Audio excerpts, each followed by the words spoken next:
Yang saya hormati Bapak Wakil Presiden, Bapak Ibu dan saudara-saudara yang saya hormati,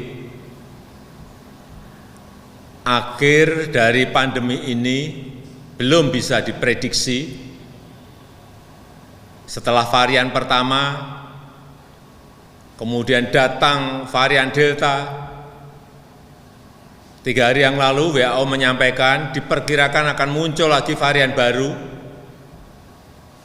baru lagi, dan ini akan menyebabkan pandemi bisa lebih panjang dari yang kita perkirakan. Artinya kita butuh ketahanan nafas yang panjang.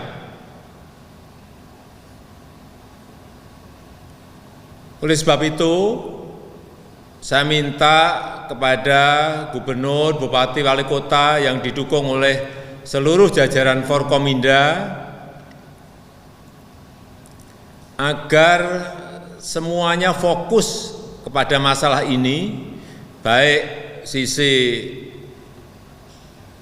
COVID-nya maupun sisi ekonomi, dan manajemen serta pengorganisasian adalah kunci.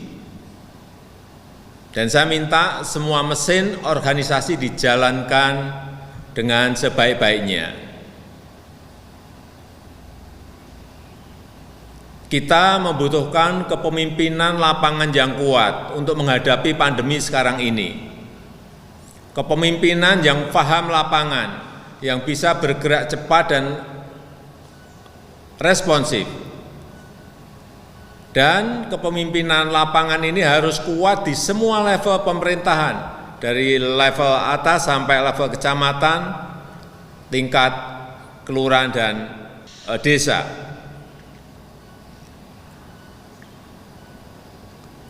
Saya paham ada aspirasi masyarakat agar kegiatan sosial dan ekonomi bisa dilonggarkan.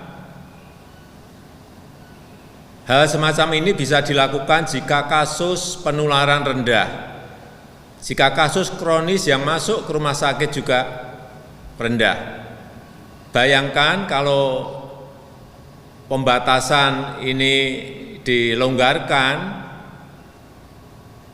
kemudian kasusnya naik lagi, dan kemudian rumah sakit tidak mampu menampung pasien-pasien yang ada, ini juga akan menyebabkan fasilitas kesehatan kita menjadi kolaps. Hati-hati juga dengan ini. Dan yang paling penting, jika disiplin protokol kesehatan itu bisa dijamin, terutama jaga jarak dan memakai masker. Kuncinya sebetulnya hanya ada 2 sekarang ini. Hanya ada 2. Mempercepat vaksinasi, sekali lagi mempercepat vaksinasi. Yang kedua, kedisiplinan protokol kesehatan, utamanya masker, pakai masker.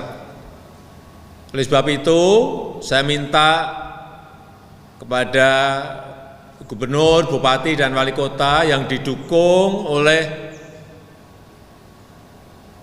jajaran Forkominda, betul-betul semuanya fokus dan bertanggung jawab terhadap semua ini. Pemerintah pusat akan memberikan dukungan. Dan kembali lagi, kuncinya adalah kepemimpinan lapangan, mulai dari kepala daerah, camat, kepala desa, dan lurah.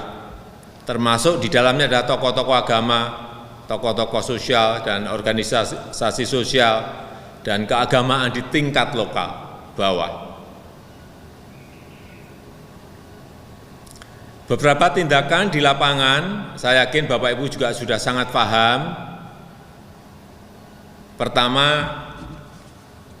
adalah tindakan lapangan untuk pencegahan. Disiplinkan masyarakat mengikuti protokol kesehatan untuk memakai masker, jaga jarak, dan tidak berkerumun. Ini kunci.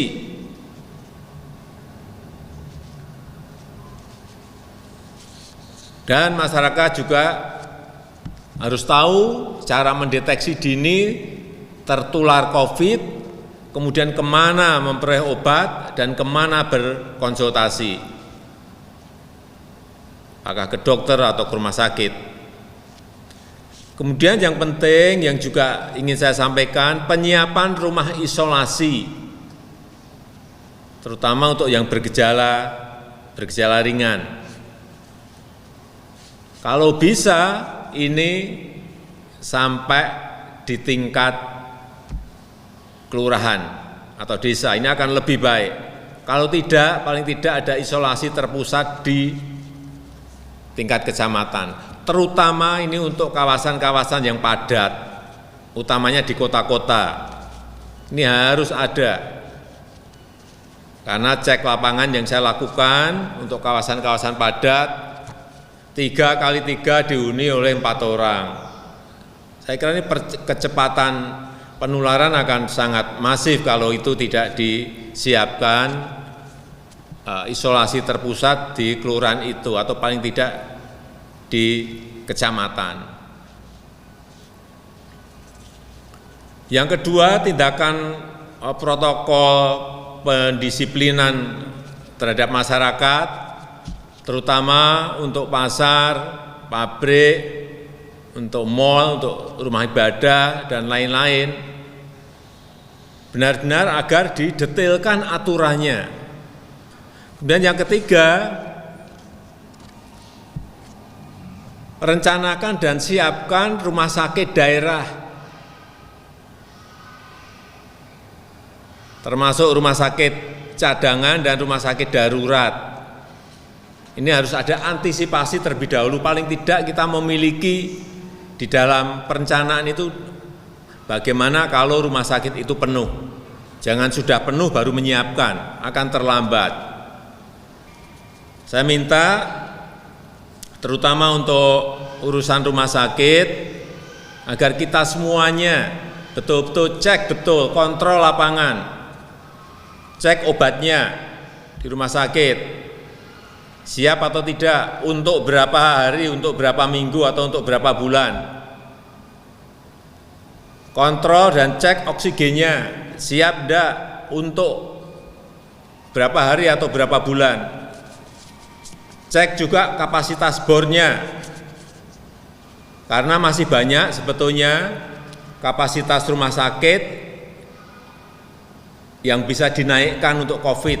Saya lihat beberapa daerah rumah sakit masih memasang angka 20 atau 30% dari kemampuan bed yang ada. Nah, ini bisa dinaikkan,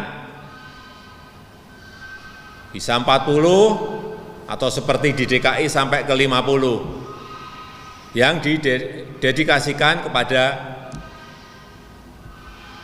COVID. Ini kepala daerah harus tahu dari kapasitas berapa dan harus diberikan pada COVID berapa.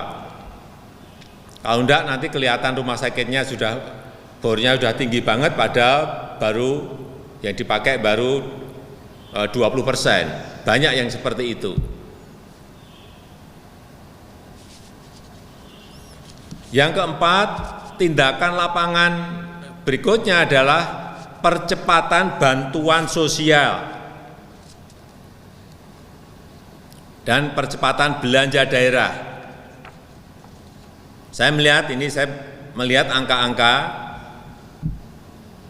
ini yang berkaitan dengan dana UMKM, dana bantuan sosial, dana desa. Data yang saya terima untuk anggaran UMKM ada 13,3 triliun. Ini kita lihat untuk seluruh daerah, artinya 514 kabupaten kota dan provinsi, 13,3 triliun. Yang dipakai baru 2,3 triliun. Padahal kita sekarang ini butuh sekali, rakyat butuh sekali, rakyat menunggu. Sehingga saya minta ini agar segera dikeluarkan. Perlindungan sosial, Perlinsos, Ada anggaran 12, di catatan saya 12,1 triliun. Realisasi juga baru 2,3 triliun. Belum ada 20% semuanya. Pada rakyat menunggu ini. Kemudian juga dana desa. Ini 72 triliun total, yang dipakai untuk BLT desa itu 28 triliun. BLT desa totalnya 28 triliun. Tetapi yang realisasi, yang dipakai baru 5,6 triliun. Juga kurang dari 25%. Ini yang saya minta semuanya dipercepat. Sekali lagi, dengan kondisi seperti ini, percepatan anggaran sangat dinanti oleh masyarakat. Saya rasa itu yang bisa saya sampaikan pada kesempatan yang baik ini. Bapak Ibu sekalian, saya ingin mengucapkan terima kasih yang sebesar-besarnya atas kerja keras kita semuanya, tetapi sekali lagi saya minta kepemimpinan di lapangan yang kuat itu betul-betul kita munculkan agar rakyat tahu bahwa kita berada di kanan kiri mereka. Saya rasa itu yang bisa saya sampaikan. Terima kasih. Wassalamualaikum warahmatullahi wabarakatuh.